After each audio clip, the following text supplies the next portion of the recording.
Hello student, welcome back to my YouTube channel Teach Nisha Ma'am. Today we learn what is a verb. Verb क्या है? आज की जो class है वो स्टूडेंटों के लिए बहुत इम्पोर्टेंट क्लास है। आप लोग इस क्लास को ज़रूर से ज़रूर अटेंड कर लीजिए।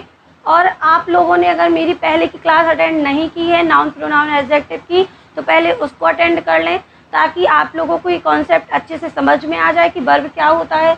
क्या होता है कि आप लोग एक एक से हर चीज़ को समझेंगे तो अच्छा समझ में आएगा, और एक ही वीडियो को देखेंगे तो आपको अच्छे समझ में नहीं आएगा। तो पहले आप हमारी क्लास को अटेंड कर लें, फिर उसके बाद वर्ब को समझें। अब मैं आप लोगों को बताऊंगी कि वर्ब क्या होता है। आप लोग भी कंफ्यूज होंगे कि एडजेक्टिव पढ़ा लिए मैम ने, वर्ब को पढ़ा दिया, प्रोनाउन को, मतलब ये सारी चीज़ों को पढ़ तो लिया है, लेकिन क्या है? तो ये पार्ट ऑफ स्पीच होती है। इंग्लिश ग्रामर में पार्ट ऑफ स्पीच की क्या भूमिका होती है, मैं इसको एक एग्जाम्पल के तौर पे बताती हूँ। एक एग्जाम्पल होता, मैं एक एग्जाम्पल को देती हूँ घर से। घर तो देखा ही है आप लोगों ने। घर में क्या क्या होता है? घर में एक परिवार होता है, मुखिया होता है और सदस्य होते हैं ना। तो घर जो होता है वो हमारा होता है इंग्लिश, और परिवार होता है वो होता है हमारा ग्रामर। मुखिया क्या होता है? Part of speech. क्या होता है? Part of speech. और सदस्य क्या होते हैं? Noun, pronoun, adjective. जितने जो 8 होते हैं ना पार्ट ऑफ स्पीच के प्रकार, तो वो क्या है? हमारे सदस्य होते हैं। किसके? परिवार के। ठीक है, आया इतना समझ में? जो एक क्रिया होती है हमारी, ये तो सबसे ज़्यादा इम्पोर्टेंट है। माँ है हमारी, क्या है? माँ। जैसे घर में माँ की भूमिका होती है, माँ घर क्या करती है? माँ घर को संभालती है, उसका काम क्या होता है? घर को संभालना। उसी प्रकार क्रिया, क्रिया क्या है? क्रिया हमारे सेंटेंस को बनाती है, यानी सीधी सी बात है, संभालती है। बिना क्रिया के तो हमारा सेंटेंस कंप्लीट हो ही नहीं सकता। हो सकता है क्या? आप खुद ही सोचें, बिना क्रिया के। क्रिया क्या है? जो हम करते हैं वो क्रिया है। सिंपल सी भाषा में समझा रही हूँ, फिर उसके बाद डेफिनेशन से और अच्छे से समझा दूंगी कि क्रिया क्या होता है। जो हम करते हैं, अब करते तो कुछ ना कुछ है ही है। ऐसा तो है ही नहीं है कि सारा टाइम जो होता है हम कुछ ना कुछ करते रहते, चाहे वो लिखते रहें, पढ़ते रहें, खेलते रहें, कूदते रहें, कुछ ना कुछ करते हैं। कि क्या है? क्रिया है। तो आज की हमारी क्लास स्टार्ट होती है। मुझे विश्वास है कि आपको इस एग्जाम्पल से थोड़ी सी मदद मिली होगी, थोड़ा सा समझ में आया होगा। तो हम क्लास स्टार्ट करते हैं। तो आज का जो हमारा सब्जेक्ट है वो है वर्ब। वर्ब को हिंदी में क्या कहते हैं? क्रिया। क्रिया की क्या डेफिनेशन होती है? तो जो वर्ब की डेफिनेशन होती है वो इस प्रकार से होती है कि a verb is a word that show an action. यानी सीधी सी बात है, ऐसे शब्द जिसमें कार्य का होना पाया जाता है क्रिया कहलाता है। वही बताया था ना मैंने कि जिसमें आपको कार्य का होना, अब कार्य क्या कर रहे हो ऐसा समझ में आए तो क्या है? हमारी क्रिया हो गई। अब क्रिया तो हम करते ही रहते हैं। मैं एग्जाम्पल से बताती हूँ। मैंने लिखा है ईट। ईट क्या है? खाना। ईट को क्या कहते हैं? खाना। ड्रिंक, पीना। वीप मतलब क्या होता है? रोना। और स्लीप मतलब सोना, ETC एक्सेट्रा इत्यादि। मैंने कुछ ही एग्जाम्पल लिखे हैं। तो ये क्या है? क्रिया है। क्रिया सीधी सी बात है, जिस शब्द के अंत में ना आए वो क्या है? हमारा क्रिया। हिंदी वर्ड में से समझ आना है कि हिंदी वर्ड में ना आ जाए।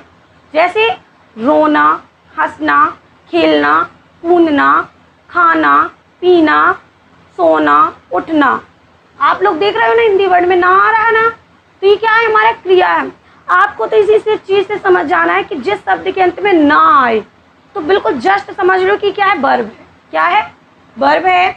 और एक और वर्ब होती है, लिखा है there are some words that helps verb in a sentence, they are called helping verb.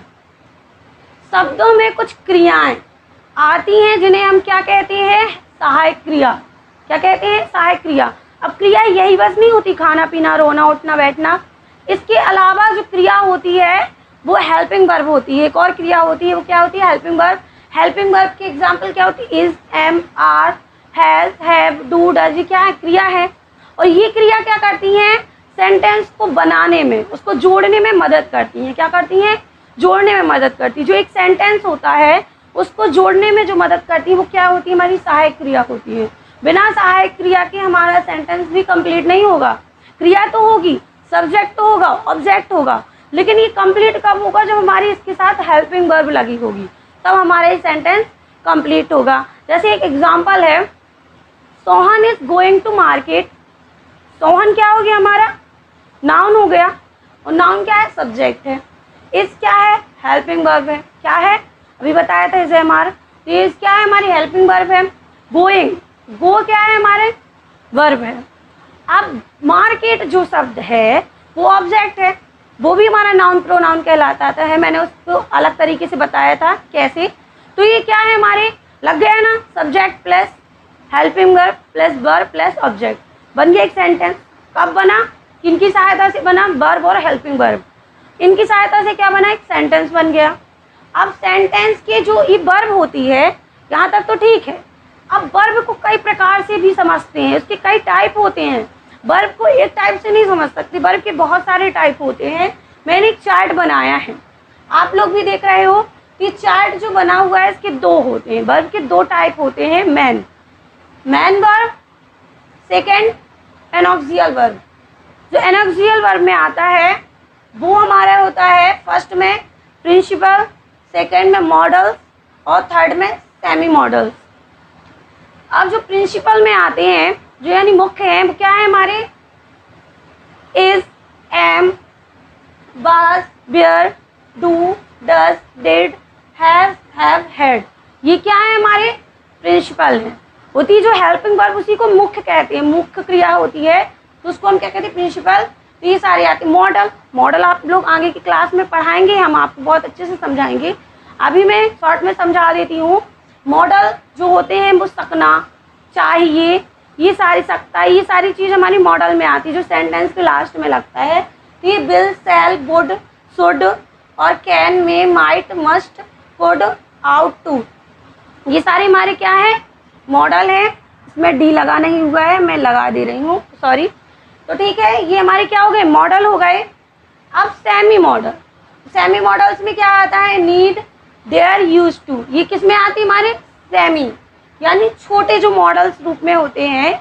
तो ये मुख्य हैं, तीन ही होते हैं। कौन कौन से होते हैं? नीड, देयर और यूज टू। मैं आगे की क्लास में इसके बारे में डिटेल से पढ़ाऊंगी। और अभी जो मेरा मैन वर्ब फर्स्ट में जो आया था, मैन वर्ब, उसमें क्या क्या आता है हमारा?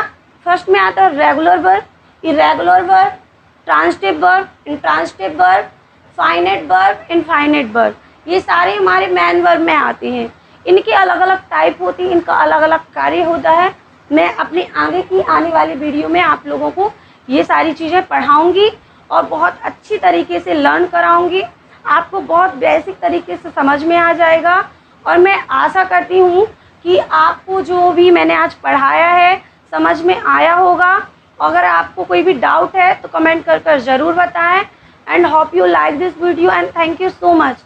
Please don't forget like, subscribe and share. Thank you again.